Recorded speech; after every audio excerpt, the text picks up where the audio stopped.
Bonjour tout le monde, voici comment j'allais acheter mon premier bien immobilier en tant qu'investissement ici aux États-Unis si je devais tout recommencer absolument zéro aujourd'hui.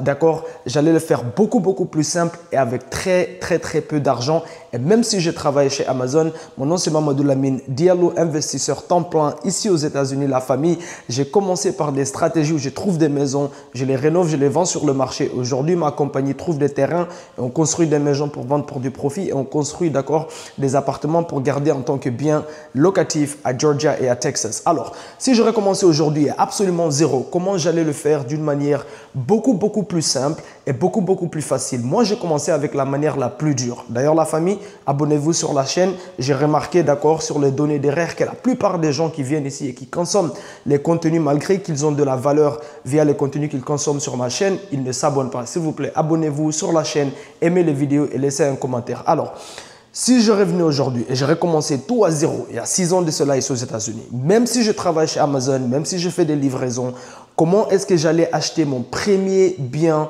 d'investissement immobilier? J'ai bien dit investissement, je n'ai pas dit dépense. Donc, première des choses, on va commencer par parler de ce dont je n'allais pas faire. D'accord? C'est acheter ce qu'on appelle une maison individuelle. Une maison individuelle ici aux États-Unis, la famille, c'est un single family. J'allais absolument éviter cela. J'ai fait plein de vidéos sur cette chaîne pour vous expliquer exactement pourquoi. Donc, allez-y, regardez cela. Mais je n'allais pas acheter ceci parce que ceci, ce sont des dépenses. Ce ne sont pas des investissements. À part si tu es la personne, d'accord, qui gagne plus de 150 000 $ par an et que tu peux te permettre d'aller dans les quartiers les plus luxueux pour acheter ceci parce que ça apprécie beaucoup plus vite. Si tu achètes ça dès le début, tu l'as mal fait.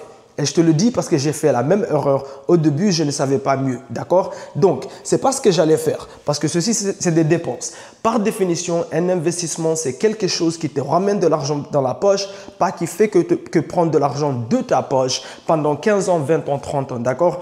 Et la plupart des gens aux États-Unis qui achètent des single family, je vous le promets, ils regrettent. J'aide beaucoup de familles, d'accord, derrière la scène à éviter des ventes aux enchères de leur maison parce qu'ils sont en difficulté. Mais une maison pareille où il y a que toi et ta famille qui peut y vivre, devine quoi? Ça va absolument rien te ramener dans ta poche. Alors, si je recommençais tout à zéro aujourd'hui, qu'est-ce que j'allais faire?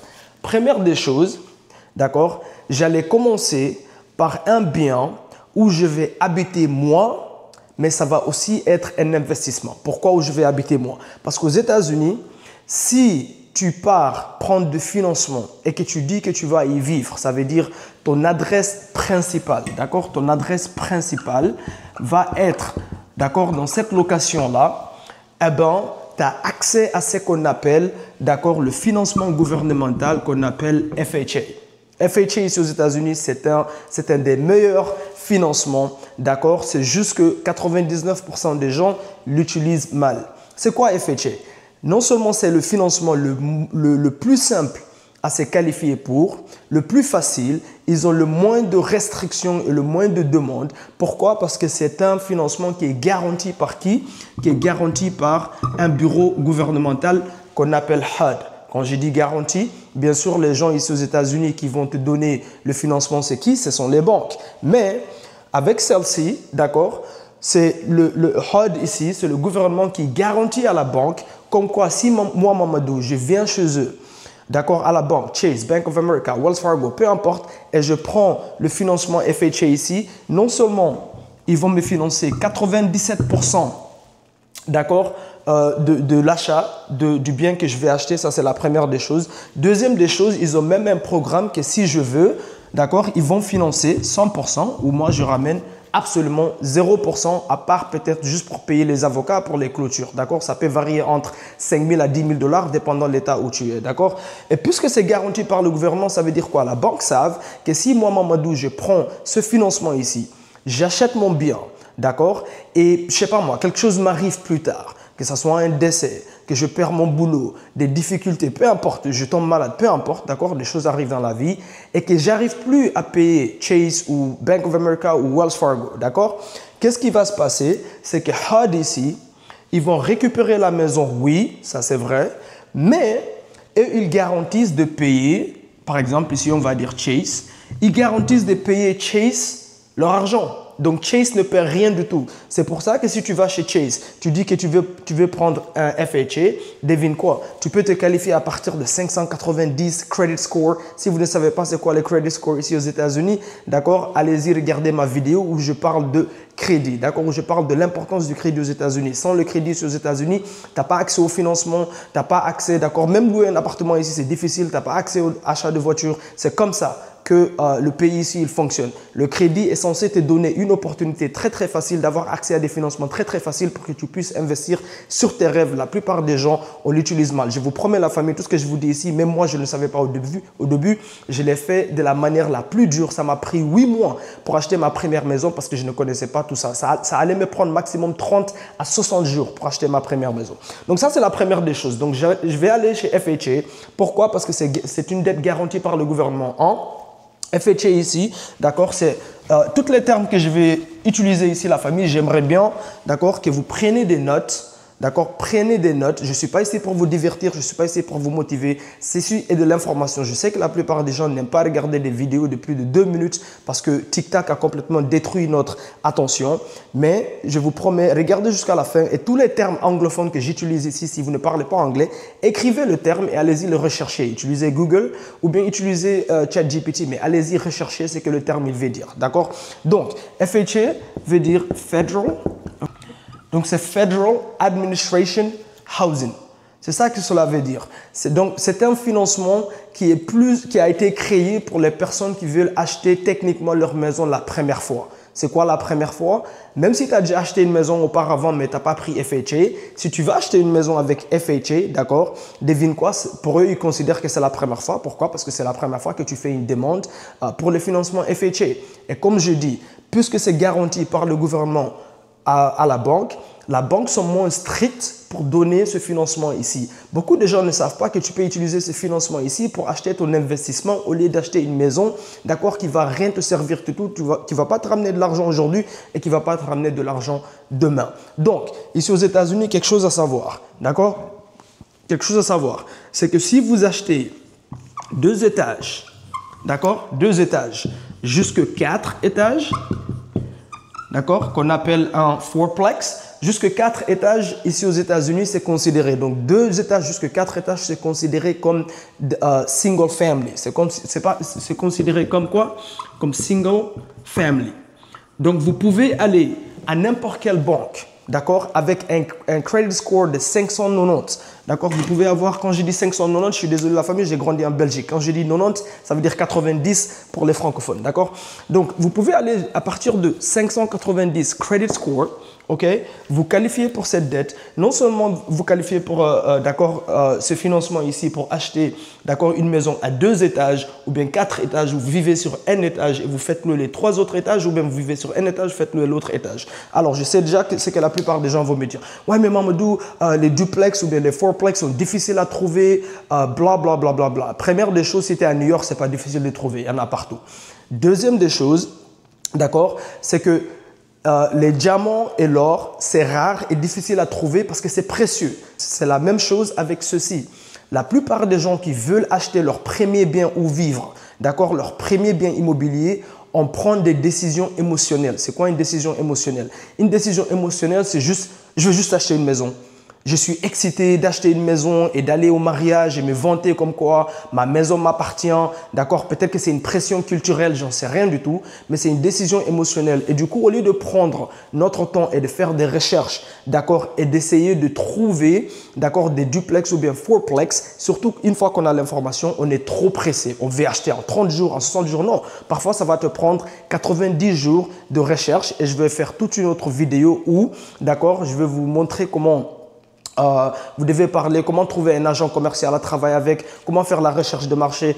Aussi, pour les gens qui ne font pas partie de ma formation continuelle tous les mardis à 19 h heure new-yorkaise, c'est une formation privée sur Zoom pendant 2 heures, 3 heures du temps. Je pense que le mardi passé ici, j'ai fait 4 heures du temps où j'ai montré à une dizaine de personnes comment faire l'étude de marché, comment trouver ce genre de biens, d'accord, comment analyser, d'accord. On a parlé de financement, on est parti en détail sur le financement FHA. Donc, si vous n'en faites pas partie, mettez un commentaire en dessous. Je vais vous envoyer le lien pour rejoindre. C'est une communauté privée dans School. Donc, ne ratez pas. C'est tous les mardis à 19 h heure new-yorkaise. C'est absolument privé sur Zoom. Vous pourrez me poser toutes les questions et on fait des formations d'accord, en personne live. D'accord? Et si vous ratez, il y a tous les enregistrements d'accord, qui vont rester sur la plateforme. Donc, même si vous êtes au travail ou quoi que ce soit, vous pourrez toujours revenir et regarder l'enregistrement pour le jour que vous avez raté. OK? Donc, comme je disais, 2 étages jusqu'à 4 étages, vous pouvez acheter. N'importe qui peut faire ceci, même si vous travaillez chez Amazon. Pourquoi j'ai dit Amazon? Parce que la plupart des gens aux États-Unis, ce n'est pas juste les étrangers, même les gens du pays. La plupart des gens aux États-Unis, 84 à 90% des gens gagnent moins de 50 000 $ par an. Donc, même si tu travailles chez Amazon, donc c'est pour ça que je donne l'exemple sur Amazon par exemple, tu peux acheter jusqu'à 4 étages et c'est considéré comme single family. Ce n'est pas considéré comme quoi multifamily. Si vous ne savez pas c'est quoi, je vais écrire ici ce mot-là ici. Donc, si vous ne savez pas c'est quoi un multifamily c'est à partir de 5 étages. À partir de 5 étages, c'est considéré comme multifamily. Et ça, c'est toute une formation pour un autre jour. Il y a des financements absolument différents, même avec FHA aussi. Tu peux utiliser FHA pour acheter des appartements si vous ne savez pas, d'accord. Vous pouvez vous qualifier jusqu'à 1 500 000 à 1 700 000 avec FHA. Je pense qu'aujourd'hui, c'est 1 500 000, je pense. En 2008, c'était une histoire de 750 000 $, d'accord. Mais vous pouvez vous qualifier avec FHA même pour acheter des investissements, mais ça, c'est une formation pour un autre jour. Aujourd'hui, on va se concentrer sur ton premier bien. Juste ton premier bien, d'accord? On n'est pas émotionnel, on est logique, d'accord? Et on prend notre temps pour faire la recherche, d'accord? Quand on achète de l'immobilier émotionnellement, on finit toujours par le regretter. À chaque fois que j'ai vendu une maison ou bien que j'ai regretté l'achat d'un bien immobilier, c'est parce que ma décision était émotionnelle et pas logique. L'immobilier, c'est des maths. Ce n'est pas logique et les maths ne mentent pas. Les chiffres, d'accord, ce n'est pas émotionnel. Donc, arrêtez cette pression culturelle, machin, mettez ça de l'autre côté. Aux États-Unis, si personne s'en fout, aller au mariage, se vanter que tu as ta maison, mais tu galères à peine, tu arrives à peine à payer tes dettes mensuelles, on s'en fout, personne s'en fout. Arrête de te mentir à toi-même, d'accord? Donc, multifamily, c'est à partir de 5 étages. D'accord? C'est à partir de 5 étages. Donc, pour ceci, ça va être une qualification différente. D'accord? Donc, on ne va pas parler de ça aujourd'hui. Mais jusqu'à 4 étages. Jusqu'à 4 étages. D'accord? Regardez la puissance. Jusqu'à 4 étages, vous pouvez aller. D'accord? Je sais, mon dessin, il est très, très vilain. Mais jusqu'à 4 étages. Jusqu'à 4 étages. 1, 2, 3, 4. Vous pouvez vous qualifier pour acheter 4 étages dans tous les 50 États. D'accord? Dans tous les 50 États, d'accord, avec FHA, d'accord? Non seulement avec FHA, mais vous ramenez, vous n'avez pas besoin de beaucoup de crédit, hein? Deuxièmement, vous ramenez que maximum 3% sur la table. Ça veut dire quoi? Ça veut dire que si vous achetez 4 étages qui vaut, par exemple, je ne sais pas moi, disons, je vais juste inventer un chiffre, d'accord? Disons que ça vaut 500 000 $. J'invente seulement 500 000 $. Dépendant de l'état où vous êtes, les prix vont varier. Mais disons juste 500 000 $. Sur 500 000 $, ça veut dire que vous allez ramener 3% de 700 000 ici. Donc 3% de 700 000 ici, c'est 15 000 $. D'accord? Que 15 000 $. 15 000 $ pour acheter, d'accord, un bien qui est un investissement de le premier jour. Vous ramenez 15 000 $. Tu vas me dire que tu ne peux pas rentrer dans un sous-web et avoir 15 000 $. Tu ne peux pas économiser, pas t'associer avec 4 jeunes ou bien 4 jeunes frères ou bien jeunes sœurs qui étaient arrivés ici avec ou bien qui étaient amis avec et vous traînez tout le temps avec et vous parlez des filles et des boîtes de nuit. Vous ne pouvez pas mettre ensemble vos ressources et avoir 15 000 $ pour ramener sur la table pour acheter, d'accord, 4 étages ici où peut-être vous tous, vous vivez sur un seul étage, surtout si vous êtes célibataire, et les 3 autres étages, vous faites louer. Vous faites louer à des locataires qui vous payent tous les mois. Tous les mois ici, vous générez, d'accord, des revenus passifs. Passifs, parce que ce n'est pas vous qui vivez ici. Ce sont des locataires qui vivent ici, qui se réveillent tous les jours, qui vont à leur travail, qui travaillent pour venir vous payer vous. Ça veut dire que dès le premier jour que vous clôturez sur cette maison ici, d'accord, et vous mettez des locataires dedans, devinez quoi? Vous commencez à faire rentrer de l'argent. Ça, c'est un investissement. Ça ramène de l'argent dans votre poche. Pas juste sortir de l'argent comme un single family, comme si vous achetez une maison individuelle. Évitez d'acheter ça. Ça ne sert à rien, surtout la première fois, surtout quand vous n'avez pas encore beaucoup d'argent, d'accord? Donc ici, maintenant, vous avez 3 étages que vous pouvez faire louer. Et devinez quoi d'autre? C'est beaucoup plus facile de se qualifier. N'importe qui dit que c'est faux, n'importe qui dit que c'est faux, s'il vous plaît, viens avec moi sur un Zoom et montre-moi combien de maisons t'appartiennent et je te montre combien de maisons m'appartiennent. Après, regardons qui est l'expert dans le domaine. N'importe qui aux États-Unis qui vous dit que c'est beaucoup plus facile de se qualifier pour ça que pour ça, la personne ne connaît rien sur l'immobilier. Demandez leur reçu, ce qu'on appelle un HUD. Hey, montre-moi tes HUD. D'accord? Tes HUD. Quand tu achètes des biens immobiliers aux États-Unis, les avocats te donnent le reçu qu'on appelle un HUD. De la même manière, quand tu vas chez Walmart ou bien chez, je sais pas moi, Whole Foods et tu achètes d'accord, à manger ou quoi, tu fais des courses, ils te donnent un reçu. Si la personne ne peut pas te montrer leur HUD, dis-leur de... Chut, tu connais rien, tu parles de quoi? D'accord? Que les gens se focalisent sur leur expertise. Je vois beaucoup de gens qui me disent non, c'est faux. C'est beaucoup plus simple. Pourquoi? Et je vais vous expliquer pourquoi c'est beaucoup plus simple. Quand vous allez chez Chase, si vous achetez une maison individuelle pareille, ok, devinez quoi? La seule chose qu'ils peuvent regarder, c'est que vous. Ça veut dire quoi? Ils vont regarder que votre profil de crédit. Ils peuvent regarder que votre salaire, d'accord? Ils peuvent regarder que tous les autres revenus que vous ramenez, si vous avez peut-être autre chose que vous faites à côté de votre travail principal pour ramener de l'argent. Mais ils peuvent regarder que vous. Pourquoi? Parce qu'il n'y a que vous qui pouvez vivre ici. Il n'y a personne, vous ne ramenez pas de l'argent. Contrairement à ceci, d'accord? Pourquoi c'est plus simple de se qualifier pour cela? Parce que Chase vont dire, OK, Mamadou ne peut vivre qu'ici, au pire des cas. D'accord? Et les 3 étages ici, la banque, ils ont un bureau qui s'appelle the Underwriting Office. OK? Underwriting. Ou underwriter. D'accord? Underwriter, c'est eux qui font les décisions. Ils vont s'asseoir et ils vont regarder d'accord, le zip code, le quartier où tu veux acheter et ils peuvent aller en ligne, faire l'étude, d'accord. Même vous, quand vous achetez un bien, vous devez savoir faire ceci. Ça s'appelle Property Underwriting, d'accord. Ça s'appelle Property Underwriting. Le mardi passé, j'en ai parlé sur la formation en personne. Vous devez savoir comment analyser. Donc, ils vont aller voir, OK, les 3 étages ici, combien est-ce que Mamadou peut faire louer chaque étage? Combien? Ils peuvent regarder en ligne. Les données sont publiques aux États-Unis. Ils vont aller regarder, d'accord, le prix locatif, d'accord, du marché dans ce zip code-là, dans ce quartier-là. Donc, disons par exemple qu'ils trouvent que je peux faire louer par étage 1 500 $. J'invente seulement parce que je suis sûr qu'à New York, une seule chambre, c'est 3 000 $. Mais, d'accord, disons qu'ils disent 1 500 $. OK, Mamadou peut faire louer chaque étage 1 500 $. Et Mamadou a 3 étages. Donc, ils vont prendre, ce qu'ils vont faire, ils vont prendre les 1500, ils vont faire x3. Donc, on a 1500 x3, ça fait 4 500 $. D'accord? Ça fait 4 500 $ par mois. Ça veut dire que quand je clôture, d'accord, ma maison et je vis sur un étage, tous les mois ici, avec les 3 étages ici, je génère ou bien on génère, si vous pratiquez, d'accord, l'économie de groupe, d'accord, tous mes amis asiatiques le font, les communautés asiatiques le font, les Indiens le font, les Blancs le font. Il n'y a que nous qui dormons encore. Je vous le dis maintenant, c'est pour ça qu'on est en retard. D'accord?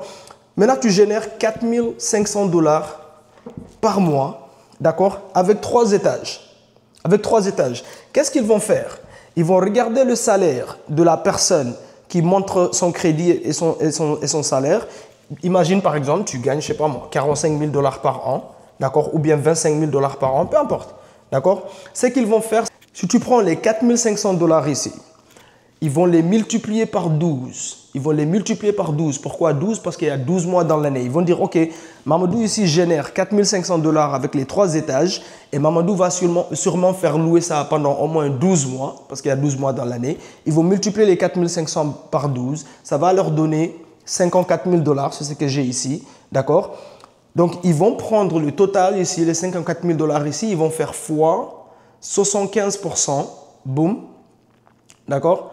Ça me donne 40 500 $. 40 500 $, je vais le refaire pour être sûr que, d'accord? Ceci, ce n'est pas des choses que vous allez apprendre à l'école ici. Je suis désolé pour les gens qui sont partis trop à l'école ici aux États-Unis, surtout les États-Unis, parce que aux États-Unis ici, vous apprenez que de la merde. à l'école. Vous n'allez pas apprendre ceci à l'école, vous n'allez pas apprendre property underwriting à l'école, vous n'allez pas apprendre comment les financements fonctionnent à l'école, vous n'allez pas apprendre les secrets des crédits à l'école. Impossible. Vous allez soit prendre un livre ou bien vous allez, comme aujourd'hui, heureusement, on a des choses comme YouTube, vous asseoir et prendre des notes au lieu de regarder qu'une minute et puis passer à autre chose. D'accord? Vous concentrer, prendre un cahier et écrire. Comme ça, vous pouvez aller faire les recherches et faire la pratique parce que l'immobilier est très, très pratique. Ce n'est pas quelque chose de théorique. D'accord? Donc, comme je disais, on génère 4 500 $ par mois. Je vais faire x 12 parce qu'on a 12 mois dans l'année. J'ai 54 000 $ fois, d'accord, 75%. Boum.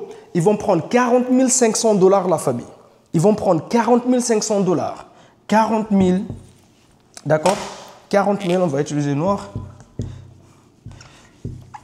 Ils vont prendre 40 500 $ que vous n'avez pas encore gagné. Vous n'avez pas encore gagné les 40 500 $. Mais sur papier, ils vont faire ce qu'on appelle underwriting, napkin underwriting. Napkin underwriting, d'accord? Écrivez tous ces termes. Ils vont prendre ça, ils vont rajouter sur ton salaire. Ils vont rajouter sur tes 25 000 ou bien sur tes 45 000, peu importe. Si tu gagnes 25 000 $ par an, ils vont te dire, OK, Mamadou, maintenant, au lieu de gagner 25 000 $ par an, plus 25 000 $, boum. Maintenant, Mamadou gagne 65 500 $. Donc, ils vont me qualifier comme une personne qui gagne 65 500 $ juste parce que j'ai décidé, au lieu d'acheter un single family, je vais acheter 2 étages ou bien 4 étages. Idéalement, si j'ai retourné à zéro la famille, j'allais acheter 4 étages. Je ne savais pas, je ne connaissais pas le crédit. Personne ne m'en a parlé pendant au moins 2 ans.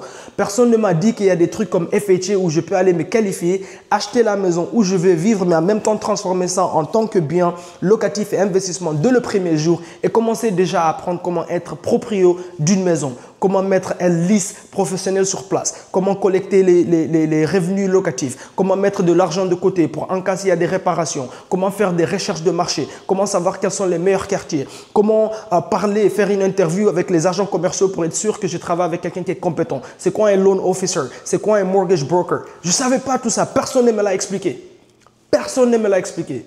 Donc, je l'ai fait de la manière la plus dure. Si je retourne aujourd'hui, je vous promets, c'est comme ceci que je vais faire. Comme cela. Très, très facile. Donc, en 90 jours, peut-être 4 mois, ça va me prendre pour faire la recherche et trouver un bien qui est absolument nouveau.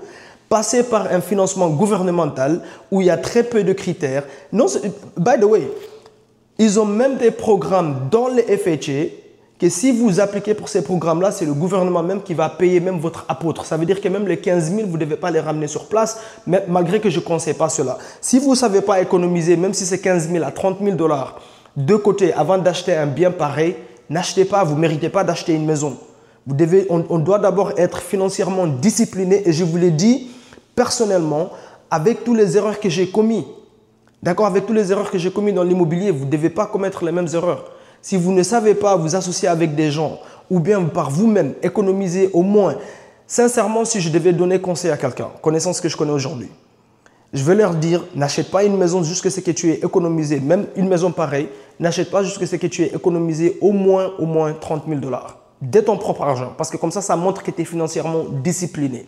Maintenant, quand tu vas aller acheter le produit, bien sûr, quand j'ai dit le produit, je parle de l'immeuble, tu veux acheter quelque chose de nouveau, quelque chose qui a complètement été renouvelé, pas quelque chose que tu dois renouveler. Pourquoi? Parce que tu ne sais pas comment renouveler une maison. Tu n'es pas un maçon, tu n'es pas un general contractor, tu n'es pas une personne qui a déjà eu de l'expérience comme moi, par exemple, à prendre des maisons, les rénover, les remettre sur le marché. Donc, tu ne sais pas comment gérer un projet de rénovation. Et puisque tu vas aller prendre un financement où la banque va te financer 97% à 100%, achète un bien que pour les prochains 15 ans, 20 ans, tu ne dois pas te casser la tête. Dès qu'il te donne la clé, ça s'appelle turnkey. Turnkey. OK? Quand tu achètes une maison où tu ne dois absolument rien réparer du tout, le terme, c'est turnkey. Turnkey. Tout ce que cela veut dire, que dès que j'ai la clé, je peux tourner et rentrer dedans et vivre dedans. Tout ce que je dois peut-être faire, c'est ramener mes meubles parce que tout est nouveau. La cuisine est nouvelle, le frigo est nouveau, le sol est nouveau, la peinture est nouvelle. D'accord? Donc, tu ne veux pas aller commencer à prendre des maisons qui sont complètement lapidées, à part quand tu apprends la construction. Quand tu apprends la construction comme moi, tu peux commencer à faire des choses pareilles, mais ça, c'est plus tard. Donc, tu peux commencer avec ça ici, très, très facilement, très, très simple. Rien que toi, ou bien avec 2 amis ou avec 4 amis, Pire des cas, commencez un sous-sous, j'en sais rien.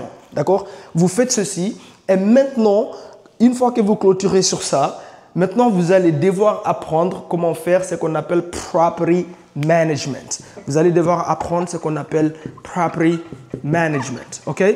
Property management. C'est ceci qui va vous donner la fondation dont vous avez besoin pour devenir des vrais investisseurs. Parce que tout ce que vous faites par après, c'est répéter le même processus, même si c'est après 12 mois ou bien 24 mois. Mais pendant les premiers 12 mois, vous apprenez c'est quoi le property management. C'est quoi le property management?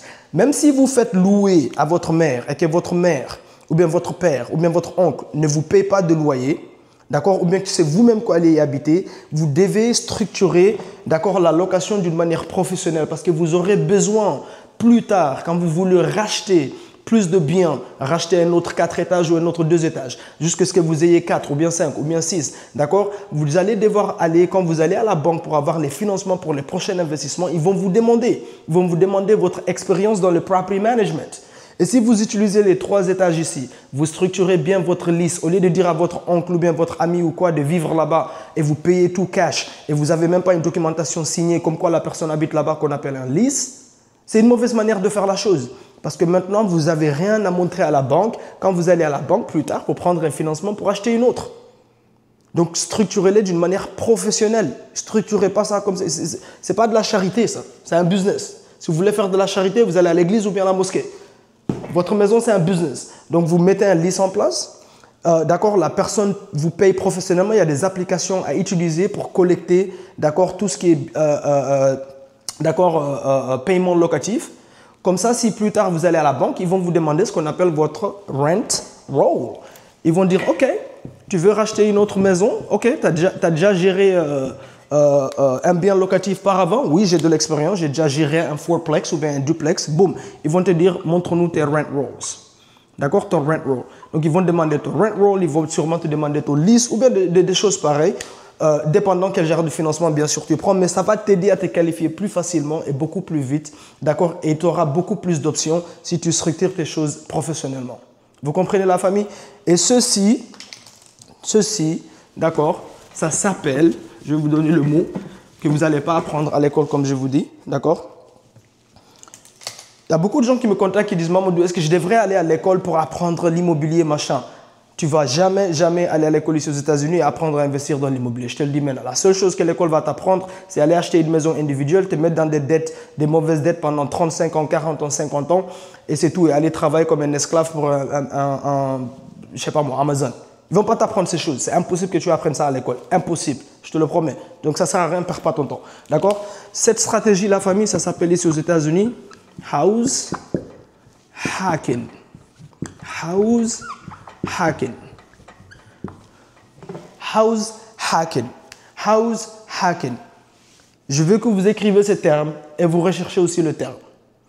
La famille, je vous jure, je vous promets que quand je suis arrivé ici, la raison pour laquelle ça m'a pris non seulement presque 12 mois, à peu près 8 mois pour trouver mon premier bien d'investissement immobilier, ça c'est de 1. Deuxièmement, je l'ai mal fait parce que je ne connaissais pas du tout, c'était un single family. C'est parce que je ne connaissais pas tout ça. Personne ne me l'a dit. Et je ne blâme pas ma famille ou mes frères ou machin, eux-mêmes ils ne connaissent pas. C'est en faisant, en rentrant dans le monde d'investissement, d'accord, en investissant sur moi-même, en apprenant, en achetant des maisons et me dire pourquoi j'ai acheté ça? J'ai mal fait. Est-ce qu'il n'y a pas d'autres moyens? En faisant des recherches, d'accord, en investissant sur moi-même, sur des mentors, des coachs, que je commençais à apprendre, oh, il y a une manière beaucoup plus simple de faire ceci. Et même pour les gens qui n'ont pas l'argent, si vous ne savez pas, ça c'est une vidéo pour un autre jour, mais vous pouvez littéralement, si votre profil personnel de crédit est bien structuré, d'accord, et vous structurez votre LLC d'une bonne manière, on aide des gens à faire ça tous les jours. Vous pouvez aller chez une banque comme Chase, avoir 50 000 $ par LLC minimum avec Chase, ou bien Bank of America ou Wells Fargo, mais Chase c'est une des meilleures banques, d'accord, avec une seule carte à 0% pendant 12 mois et vous utilisez cet argent-là pour votre apôtre ici. D'accord? Ça, c'est une discussion pour un autre jour. Bien sûr, tous les étudiants qui vont rejoindre la communauté privée vont apprendre tout ça. Mais vous voyez la famille, comment c'est simple ici. Comment simple ici? Pour tous les gens qui disent, ouais, viens seulement, on investit chez nous, pourquoi tu ne parles pas que de la Guinée, machin. Surtout tous les Guinéens qui m'envoient des messages privés. Si vous arrêtez cela, je m'en fous de votre conseil parce que la plupart des gens qui m'écrivent n'ont même pas investi en Guinée. Vous faites que parler, vous n'avez pas investi en Guinée. Je suis prêt à parier que j'ai plus d'investissement en Guinée que vous. Rien du tout, c'est juste parler. Arrêtez de comparer bananes et pommes.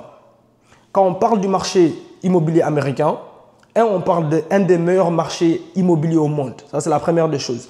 En tout cas, pour les prochaines 200 ans. Je ne sais pas après. On ne sait jamais. Après, ça sera peut-être autre chose. Je ne dis pas que l'Afrique n'a pas d'investissement là-bas. Bien sûr qu'il y a des opportunités. Mais qu'on se dise la vérité. Si par exemple, j'allais en Guinée et j'essayais de faire ceci, d'accord, je vais devoir le faire cash. Cash. Il n'y a pas une banque qui va me financer 97% à 100% via le gouvernement. Si ça existe, j'aimerais bien le savoir en dessous parce que j'aimerais bien continuer à investir en Guinée. D'accord? Les pays peut-être africains développés, oui. Mais la plupart des pays africains, ce n'est pas le cas. Tu vas devoir le faire cash. Ça prend les gens là-bas pendant, je ne sais pas moi, 10 ans, 5 ans, 2 ans à construire. Tous les mois, ils mettent une brique. Tous les mois, ils mettent une brique. Et je ne dis pas que c'est quelque chose de négatif. Je dis juste arrêtez de comparer les deux. Ce n'est pas l'un ou l'autre. Tu peux faire les deux en même temps. Mais si tu vis ici, tu vas à l'école ici, ou bien tu as des enfants ici, ou bien tu vis ici pour les prochaines 10 ans. Demain, ce n'est pas promis qui t'a dit que tu ne vas pas rentrer en Afrique, d'accord, dans une cercueil. Deuxièmement, les opportunités qu'il y a ici, d'accord, tu ne peux pas commencer à regarder plus loin que ton nez. Troisièmement, la plupart des gens sous-estiment l'Afrique. Quand tu vas en Afrique, tu pars là-bas avec tes 15 000 $, tu penses que tu peux faire quelque chose, ou bien même 100 000 $. Tu vas vite te rendre compte. Et les gens, ils vont commencer à rigoler sur toi. Tu sais comment les jeunes en Afrique, ils ont de l'argent? Les jeunes qui ont de l'argent, parce que là-bas, c'est soit tu as, soit tu n'as rien du tout. Les jeunes qui ont de l'argent là-bas, ils ont de l'argent sérieux, du cash sérieux. Les régulations sont différentes. D'accord, c'est beaucoup, beaucoup plus difficile. Les systèmes bancaires ne sont pas développés. Ce n'est pas simple. Les gouvernements n'assistent pas les gens dans la plupart des pays. Donc, arrêtez de comparer Apple et pommes. J'en ai marre de voir des gens qui m'envoient des messages pour dire « Oui, mais pourquoi on ne fait pas ça en Afrique, en Guinée ?» Va le faire. Moi, je parle du marché que je connais. Je parle de là où je vis. D'accord? Ce n'est pas l'un ou l'autre. Il ne faut pas croire que je n'investis pas en Afrique. Vous tous qui parlez, je suis sûr que j'ai plus d'investissement que vous en Afrique. Anyway, la famille, house hacking. Aussi simple que ça. Vous pouvez commencer avec ça et après, vous répétez juste le processus. Anyway, la famille, on s'arrête ici aujourd'hui. Je vais continuer à ramener des vidéos, vous apprendre toutes ces stratégies. Les gens qui vont venir les mardis, vous allez apprendre une douzaine, quinzaine d'autres stratégies qui existent. Comment trouver des maisons sur marché, hors marché, comment parler avec les loan officers, comment faire du property underwriting. D'accord, comment savoir l'appréciation, d'accord, l'appréciation de la maison que vous allez acheter, quel est le potentiel de cette maison-là, est-ce que vous achetez dans le bon endroit, dans le mauvais endroit, les différents financements, comment ça fonctionne, les financements si tu veux acheter une maison où tu fais du house hacking ou bien si tu veux littéralement aller investir directement dans une maison où tu ne vas pas vivre comme des projets de rénovation, des projets de nouvelle construction, comment tu peux acheter des biens locatifs sans forcément que la maison t'appartient. Pas acheter le bien immobilier, mais comment tu peux avoir des biens qui te ramènent des revenus passifs, mais la maison ne t'appartient pas, du coup, tu n'as pas besoin de la banque. D'accord, tout ce que tu as besoin, c'est d'avoir le cash pour meubler la maison et tu peux le mettre sur Airbnb. Ça s'appelle la sous-location. Arbitrage ici aux États-Unis. Vous pouvez apprendre toutes ces stratégies-là, apprendre la différence entre les États bleus, les États rouges, quels sont les meilleurs États à investir dans l'immobilier, quels sont les pires des États et toutes ces choses-là. Je vous vois à la prochaine vidéo. N'oubliez pas d'aimer la vidéo, laissez un commentaire si vous avez appris quelque chose ou bien s'il y a quelque chose d'accord sur cette vidéo que j'ai mentionné que vous voulez que j'aille plus en détail la famille. Sinon, je vous vois pour ceux qui vont rejoindre la communauté privée les mardis à 19 h heure new-yorkaise et à 18 h CST. D'accord, la famille? Boum, boum, boum. Jusqu'à la prochaine fois, bien sûr, gardez une mentalité boum. C'est la mentalité où vous êtes brave, vous êtes obsédé, vous êtes optimiste et vous gardez une mentalité abondante. Boum, boum, boum.